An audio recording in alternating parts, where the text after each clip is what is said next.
You're watching the 2025 All-MLB Team Nominees Show presented by MGM Rewards. Time now to reveal the All-MLB Outfield nominees. This is a star-studded position. Whatever is needed, he will do. This is a great bat to have in your lineup. He's a warrior. His at-bats were good. His process were good. Oh, what a catch! At the wall, made the catch! And he's got it! Oh! I think the ceiling goes through the roof for this guy. I think Best at-bat in the game. It's gone! Just played every day in amassed numbers.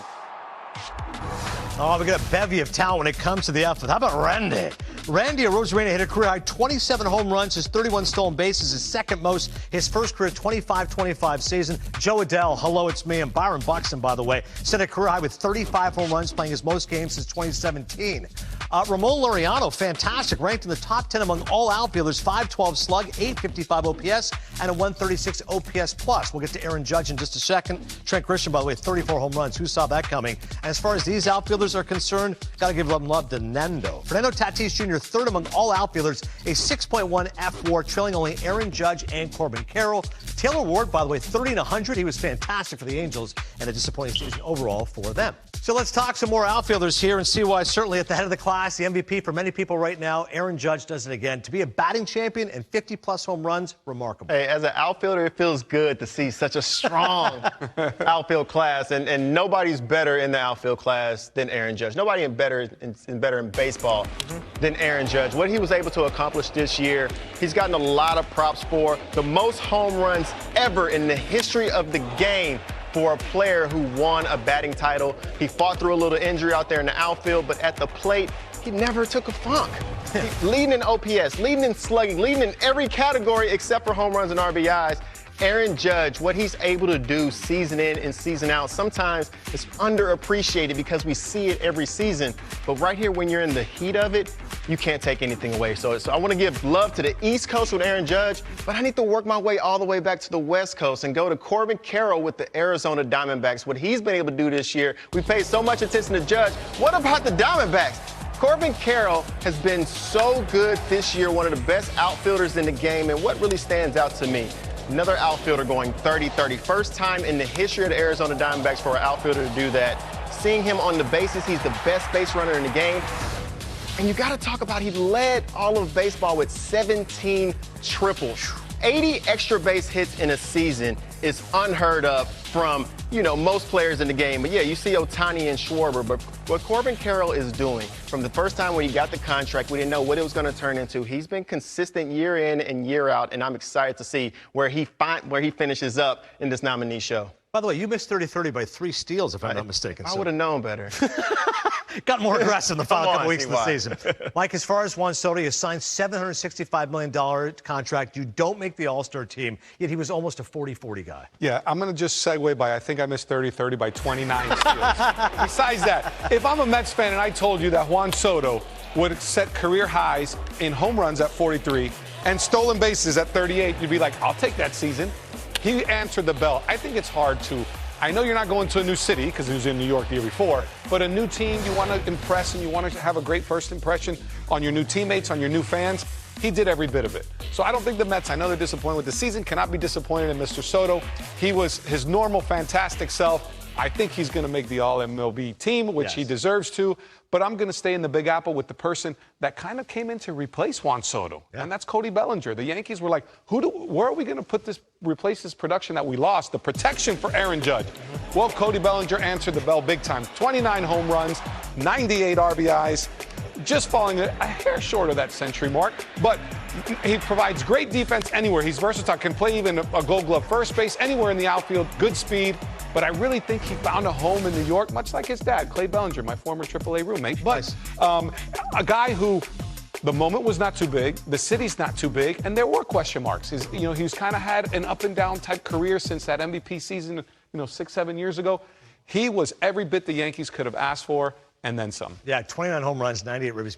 Barely missed that 30 and 100. I'll give love to a guy in Chicago, Wrigley Field. That'd be Pete Crow Armstrong. Man, PCA, one of the more colorful characters in the game, really broke out. I said, listen, as long as he plays good defense, runs the bases, no, he can hit as well. You kidding me? PCA was fourth among all outfielders, a 6 WAR this season, behind only Aaron Judge, Julio Rodriguez, and Juan Soto. The 21 outs above average, second among all outfielders, behind only Cedar Rafaela. So his defense is outstanding, and one of 7 major leaguers with a 30-30 season overall. As far as Chicago Cubs are concerned, you're talking about slamming Sammy Sosa back in 93 and 95 as PCA, the youngest player in Cubs history, just 23 years of age to get a 30 home run season. Next, we dive into the third base nominees. Jose Ramirez and Manny Machado were all MLB first and second team last year, and no shocker, they're both nominated again this year. Who will join them at the hot corner? Come back to find out.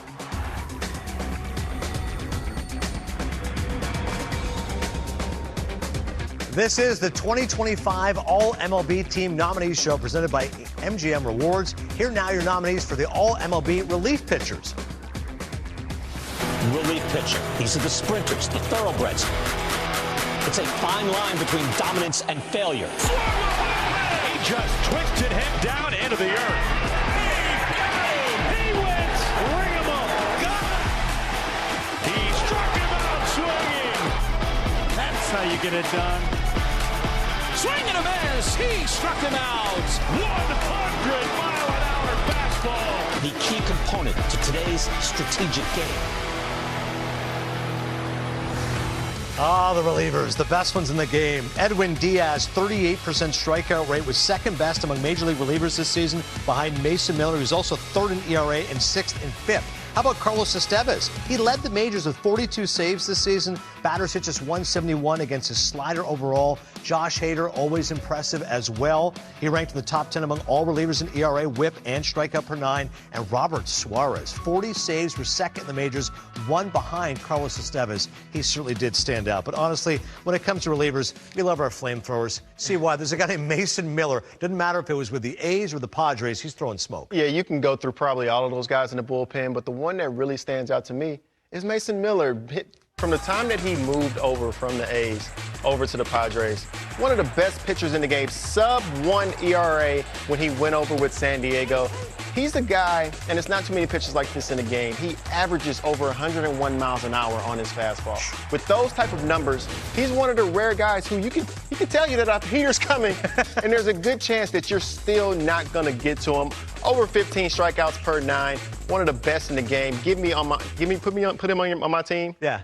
Any day of the week, and I feel like we're in a good spot. It's like that scene in Bull Durham. Man, that sucker teed off like it knew he was coming. He did know. I told him. Speaking of heaters, Aroldis Chapman. Oh, man, this is a guy, he came in 2010. This is year 16 for him. And like a nice wine, this guy gets better with age.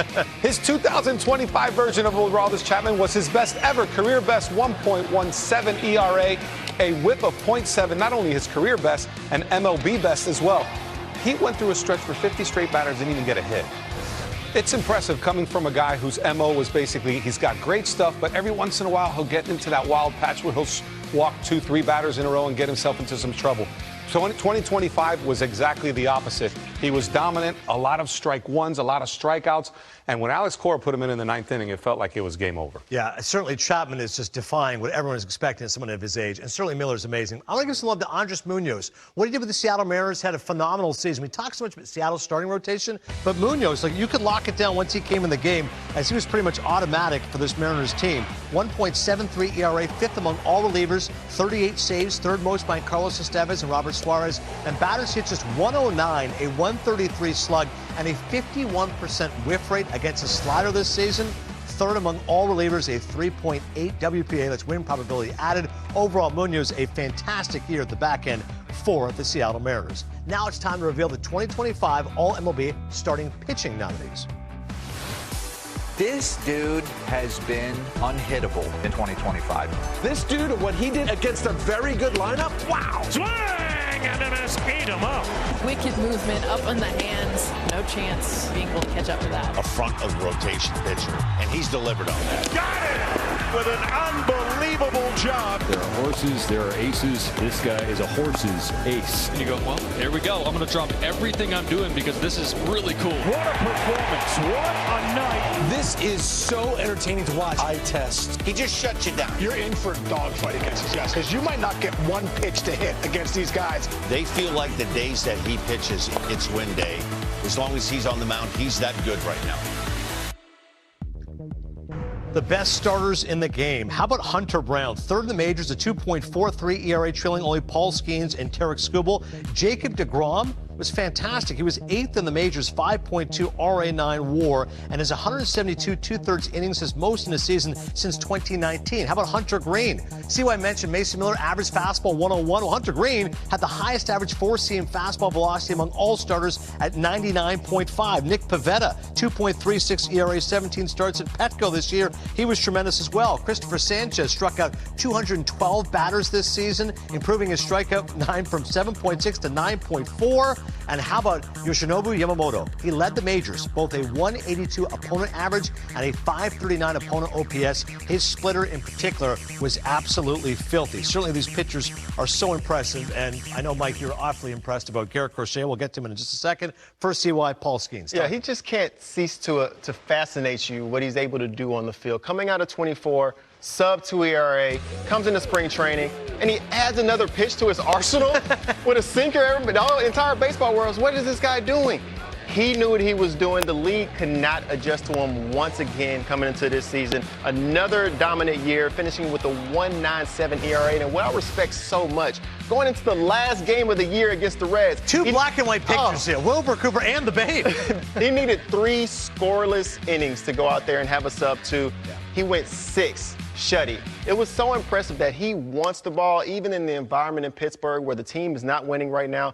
He wants the ball every single time, and he continues to go out there and build on his repertoire. I'm looking forward to seeing what pitch he brings out next year. It's a great point about going to 6. It's like a batting champion. Hey, I got my one knock. I'm out of the game. No, he wants to go 6 and finish strong. How about Crochet? Crochet, you know, just the conditions under which he came to Boston. You give up 3 big prospects and you say, okay, we expect you to be the number 1. We expect you to dominate. We expect you to beat the Yankees. There's way too many expectations. It seems like it's unfair. He answered the bell and checked every single box. He led Major League Baseball in strikeouts with 255, went 18-5 with an ERA in the mid-2s.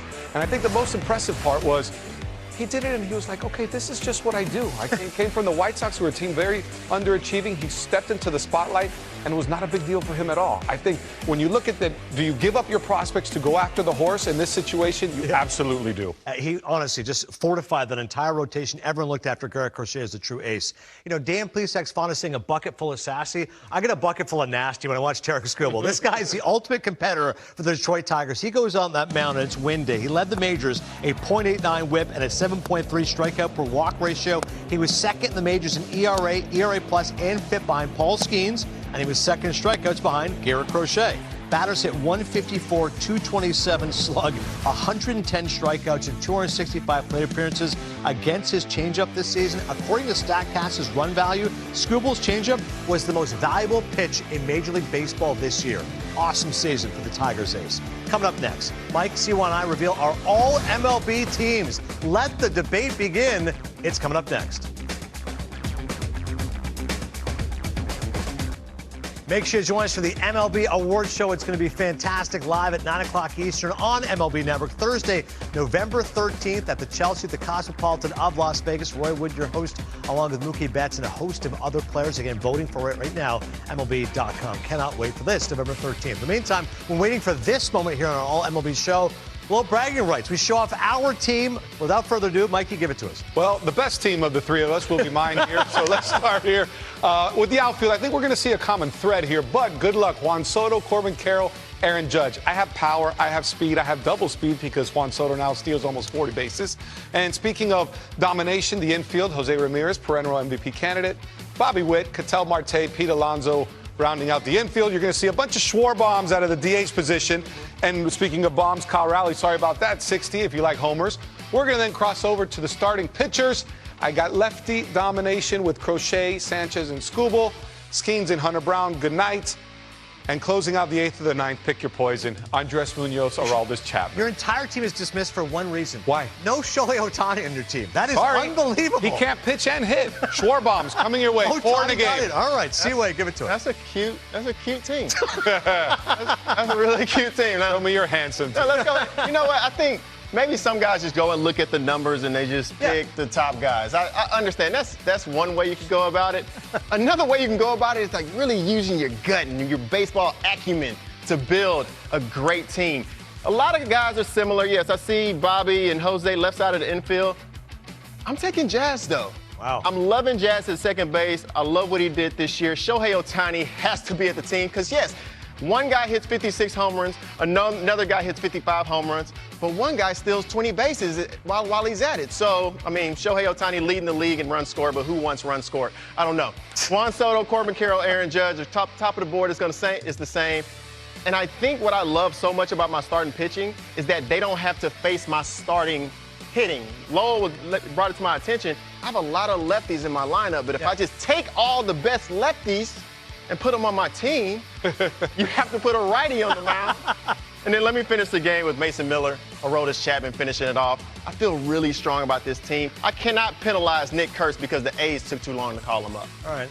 It's certainly an intriguing match with the lefty-lefty, but probably the best list right here. Soto, Carroll, and Judge. We all have the same great outfield. Okay. How about my left side? Junior Kevin had 45 home runs. Lindor's 30-30. Terang's a great player. Vlad Jr. first. Cal Raleigh and Ohtani. Still can't believe Mike didn't include Ohtani. 3 of the 5 pitchers are the same. I'm going Yamamoto for the Dodgers. And Max Fried won 19 games. You guys are giving Max Fried no love. My relievers, Andres Munoz, Mason Miller. I think both those guys lock it down. So Caminero is better than Jose Ramirez. Yeah, that is what I'm saying. Yeah, exactly. You're right. What's your big takeaway from this list? Yeah, and Chapman doesn't deserve to be on the first team. Exactly right. Aroldis Chapman's not really getting enough love. But the ultimate takeaway here, fellas, ton of great ball players. It was an awesome season. You know what? Last year at the All MLB Awards, I had such a great time seeing the players show up, bringing their families, bringing their kids, everybody getting their flowers in November from the things that they did in the year. I look forward to this year's event. For me, Ohtani, sogochkara. That means he has a lot of power. You know, exactly. I give you that. But hey, I like Schwarbaum's. Hey. And what happens? What's wrong with Schwarbaum? I was going to say, the guy only hit 56 home runs, 132 RBIs. What happens in Vegas stays in Vegas. For CY Mike, I'm Adnan. Thanks for watching. We'll see you next time. It's time to start the 2025 season. What a game, what a night. Swing and a miss, he puts him away. Take a bow. Bye-bye baseball. Doing his job, picking up the bat. Not quite time yet. You couldn't have written a better script. This is a remarkable atmosphere at this ballpark. Play ball! Goodbye! What a way to close the curtains! There's a goose. Unbelievable stuff this season once again. Do it for Aaron Judge! This place is going crazy! You would not believe the amount of content that we're packing in between the 9 innings tonight. It's a really exciting experience, minor league baseball. Welcome inside Studio 42 for the 2025 MILB Awards. I'm your host, Matt Vasgersian. Over the course of the next hour, we're going to announce award winners from across minor league baseball. And I'm not alone. I got my friend, Xavier Scruggs, with me, who knows a little thing or two about the minors. How you doing, X? I do know a thing or two. You raked in the minors. I don't want to talk about how much time I spent there. 6 years, 372 days, 12 hours, and 6 minutes. But I will tell you that all through the PB&Js, the living with 6 other guys in one house, you become to learn brotherhood. You become to grow up as a man. You become to, you know, be a pretty good player along the way. Learn your craft. Yeah, we're going to showcase some of the most unique, quirky, heartwarming, and quite frankly, unbelievable moments that happened across the minor league game this year. And we're not going to do it just the two of us because we have a live studio audience here. They're excited. Go. We got mascots.